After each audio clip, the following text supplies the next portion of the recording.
So what's up everyone, how you guys doing? This is possibly my last video for 2018, so I want to wish you all happy 2019, happy New Year's, and I hope you have a blessed New Year. Thanks to all the newcomers, all the old-comers, all the old-timers. I want to bless you all with a happy New Year. I want you guys to all have a safe 2019, and let's dive into this. Get it? Dive in this. It's Aquaman.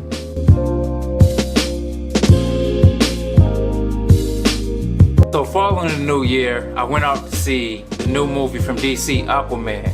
And I must say I was kind of skeptical about this movie because, for one, DC been giving us some pretty awful movies. I mean, when it comes to games, Injustice, and animes, DC is cool with that, but a lot of these movies, they just been trashed. With that being said, I want to say, I came up to this movie, Aquaman, with low expectations. I didn't think this movie is going to be that good at all. Overall, I would say Aquaman was not really a bad movie. I mean, it had nice visual. You can tell looking at some of this stuff, it was actually blue screen, and you can tell it really wasn't, shot in the real life stage settings.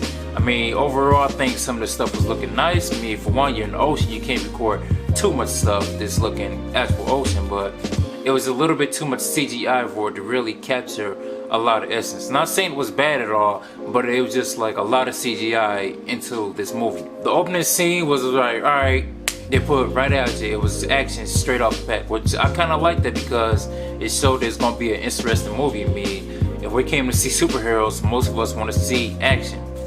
A lot of it also did not make sense because it just showed the origins of Aquaman, how his dad and his mom met, which, okay, it's cool, but it also really didn't tie together to another storyline.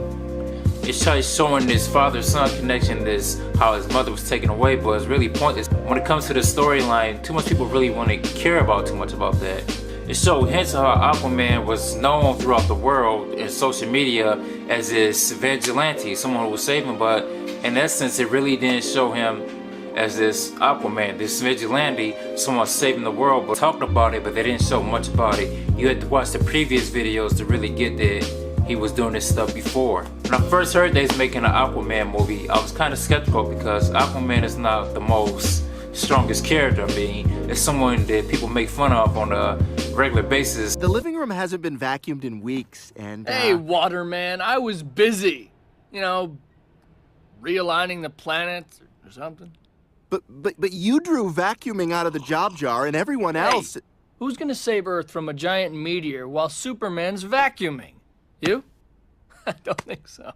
I could. But once I seen they cast the guy as this Jason Momoa, this guy from Game of Thrones, this big tough dude, I was also kind of skeptical because Aquaman is not really known as a tough guy, but overall it played off well because he looked like a superhero rather than someone to be made fun of. Nobody seems to understand how useful I am, I'm really capable. I can do lots of stuff, lots. I can do stuff like,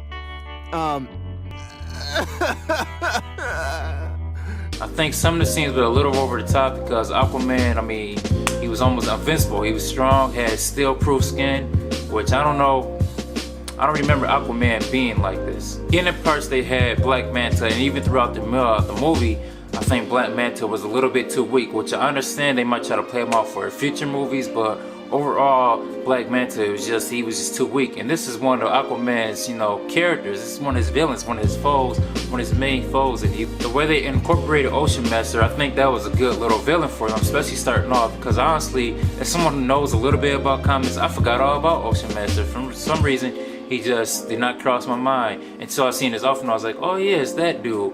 But he was also a good villain because it showed almost like the Cain and Abel type of storyline. It was a brothers against brothers fighting against each other. When it came to talking about the origins as Aquaman as a kid, I think they kind of did over the top as well. Like some of the stuff wasn't really needed. Some of the stuff they could edit down. I believe the fight scenes overall was pretty okay, but they still did the slow motion stuff for no reason.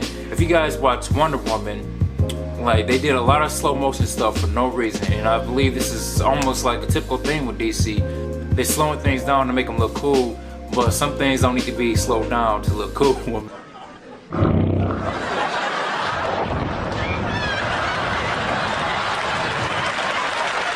They had some scenes, some acts that you notice predictable, you're very cliche almost to say, but For a DC movie, it was a good movie. I'll say they had a little too much love scenes into it. Like, we didn't need any of his love scenes with Aquaman and Atlanta.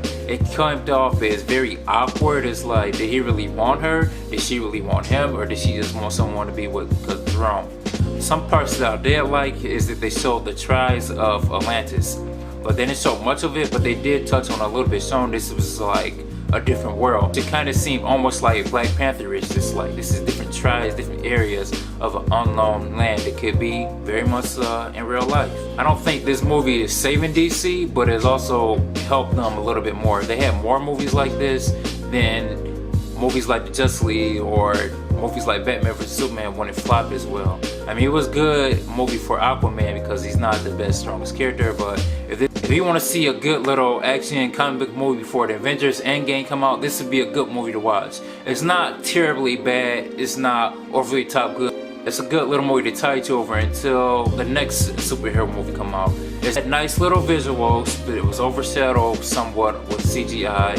Some of the character development was underplayed. It was just like they thrown some people in when it comes to like Black Manta. Also, some of the character development was very well when it came to Ocean Master. He kind of seemed like the foe to go against. He had some cheesy moments out there, but it wasn't overly cheesy like sometimes the Marvel movies can be with the just joke after joke after joke. Which I think it almost could have been beneficial to have some of this kind of cheesy movie because Aquaman is a character who gets made fun of a lot. Hey. With that being said, I want to bless you all. Happy, safe 2019. I want to thank you all who have been sharing my videos in 2018. And I want you all to share love and spread love. Peace, you guys. What you guys think about Aquaman? Did you like it? Did you hate it? Comment below. Let me know how you felt. That being said, share love and spread love. Peace, you guys. And I'll catch you 2019. Happy New Year's.